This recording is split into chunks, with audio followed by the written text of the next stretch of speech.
Welcome back to AutoLooks Online. This week we're looking at the Land Rover Evoque. Okay, this is one of those sort of game changers for Land Rover.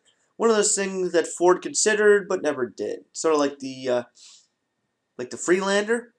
Everyone remembers that? Their weird small sub brand.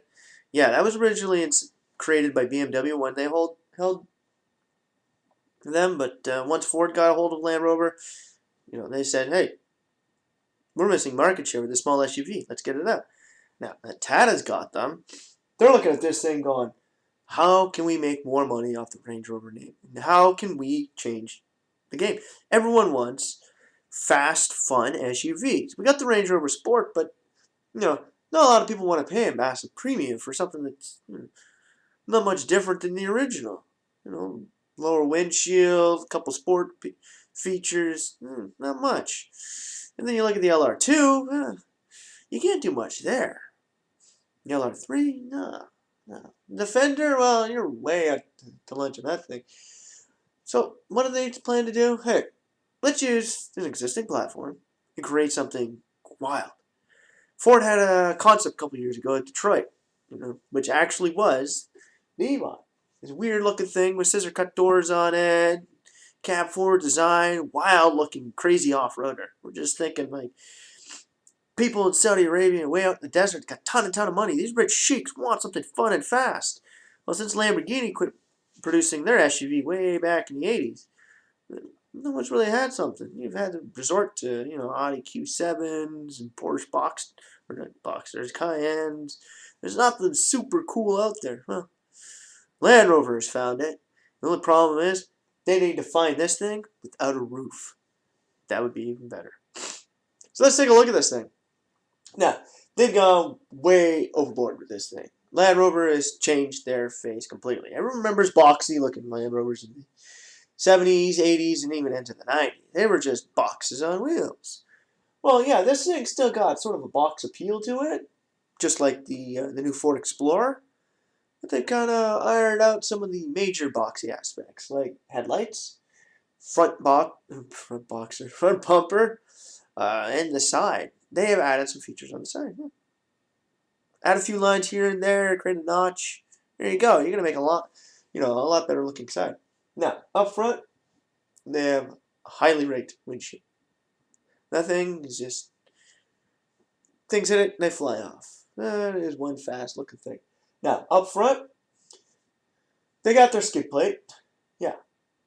Definitely needed an SUV. Ground clearance, definitely needed an SUV.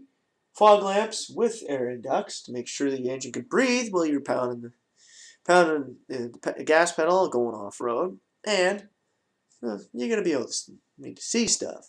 Now, why wouldn't you create a large airport right in the front? Okay.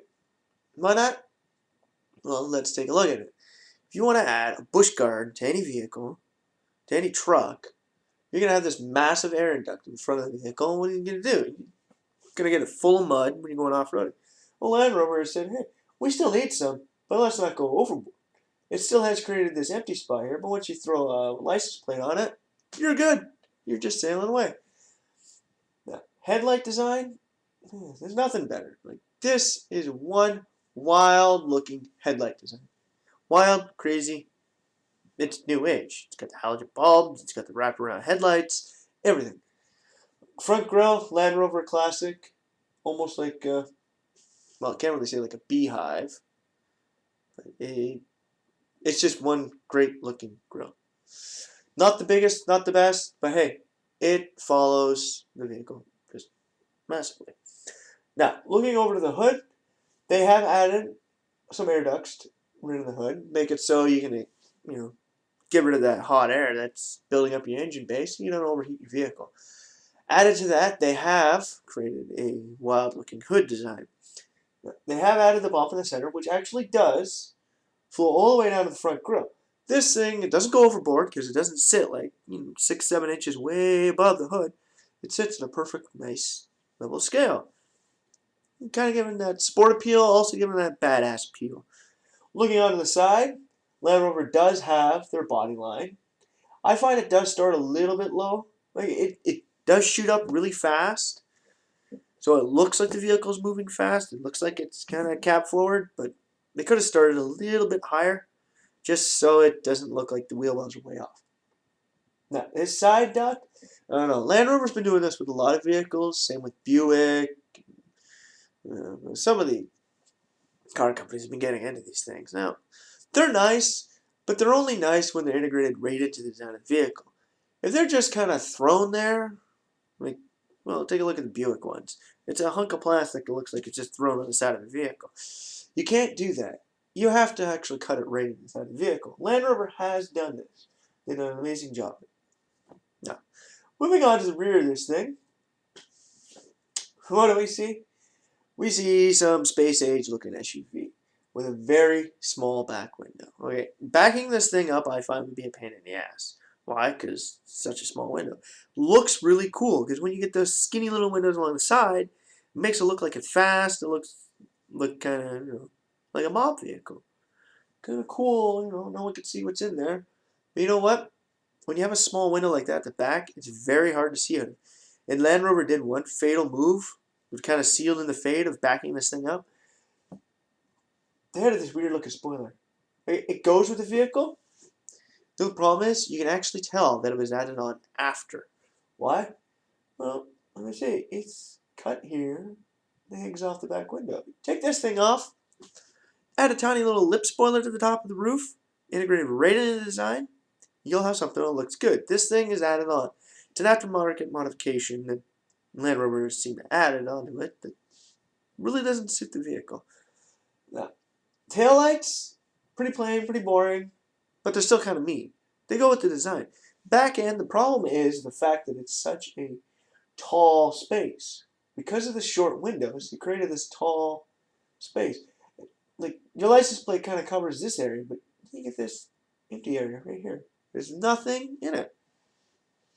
Now, if they brought their window down just a slight bit, you bring this down to about here, it won't make it so the rear end of the vehicle is that big. Gotta make it appear that it's, everything's in line with each other. Now, they do have a skid plate at the rear end of this vehicle, which does go along with the SUV design. Now, it is a Land Rover. It does have to go off-road, being that there's only 2 SUV companies in the world that actually build vehicles that are destined to go off-road. That is Land Rover and Jeep. Why? Because if it doesn't pass their camps, it doesn't get built. And with Land Rover, they've never really had any vehicles that have come close. Jeep, well, if you own a Liberty, let's just say, Patriot is better at off-roading than the Liberty. Compass, I don't think they're pass getting cheap at all. Now, for this thing, they have integrated the exhaust into it. The only problem is it's sitting way too low. You kind of picture this thing, you would think the exhaust would be right here. Put the exhaust right there, bring the skid plate up a little bit, make the back end look a little bit shorter. You don't have such a tall ass end of this thing. Now, as for rims, Land Rover has gone with some decent looking city style rims. These things wouldn't be that great on the off-road circuit, but cruising around the city, you'll look pretty badass in this cool looking vehicle. Now, overall out of 10, I'm giving this thing a 9. Why? Everything is pretty much up to date on this thing. It is one wild, cool looking 2-door SUV, and the world needs more 2-door SUVs. If everyone remembers, big SUVs used to always come 2-door. We had the 2-door Yukons, the 2-door Ram Chargers, and everyone remembers the Bronco. They're all 2-door. It wasn't until the 90s when moms started buying them as grocery getters that we started adding 4 doors to them, just like pickup trucks. They used to all be 2 doors. If you had a club cab, it meant you just dragged your kids along occasionally. Now, if you have a 2-door truck, it means you're just too poor to get a 4-door one because you have no friends. 2-door SUV, this is one of those badass things that you and your girlfriend, you and just a couple of the guys, throw a bunch of shit in and go out for the weekend. Okay? Now, for this week, all I have to say about the Land Rover Evoque, this is one badass thing that's coming to the market from Land Rover, and let's just say, it's going to turn some heads, and it's also going to change the way we see SUVs. Okay? This thing was built to go off-road, but also built for the city. When you can accomplish that, You got the makings of one great product.